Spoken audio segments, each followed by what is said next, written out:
So like he said, my name is Edgar Velasco. I'm 20 years old. I'm going to be 21 soon in the summer. I just came back recently from I want to tell you a little bit of my story, before and after. Before this project and after this project, of my process that I've gone through. So before this project, I was in school studying international business. I liked where everything was going.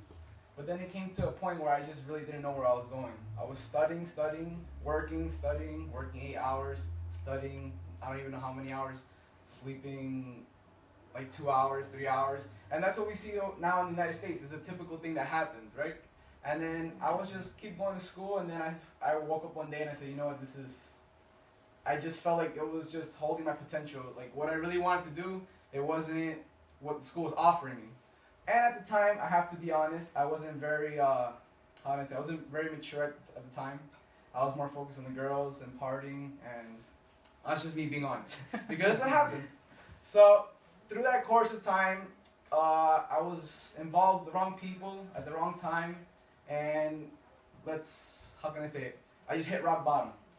And once you hit rock bottom, you can't go any lower than that. That's the lowest point you can go, and then all you can go is from up, right? So I saw this opportunity and I said, why not? Why not give it a shot? I have nothing to lose. I'm already hitting rock bottom. I might as well give it a try.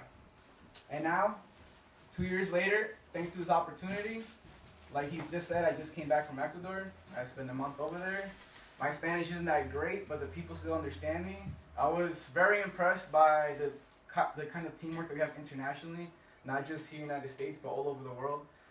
I know you always hear, oh, we have support internationally, but until you go over there and you live it, and you feel that support of the team, they invite you over to the house, you guys go out to eat, they support you, they give you a hand.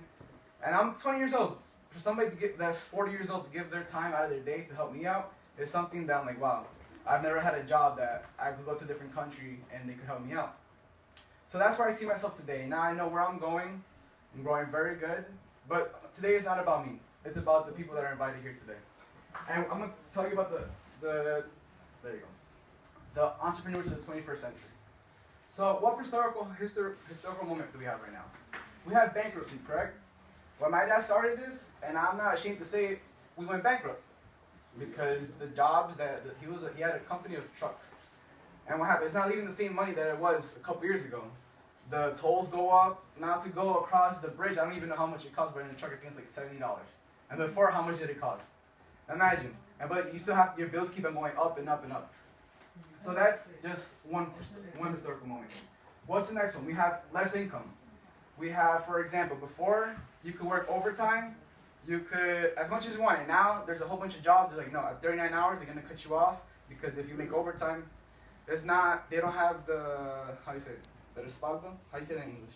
I don't know how to explain it. It's because since being in a month in Ecuador, you know, my English, I need to get used to it. So what we have unemployment, we have inflation.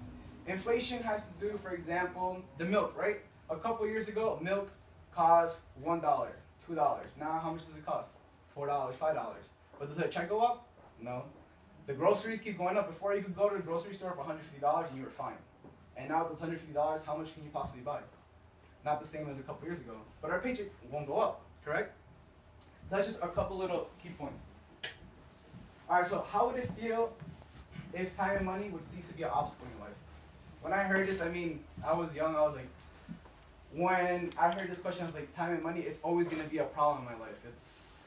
It only makes sense, time and money.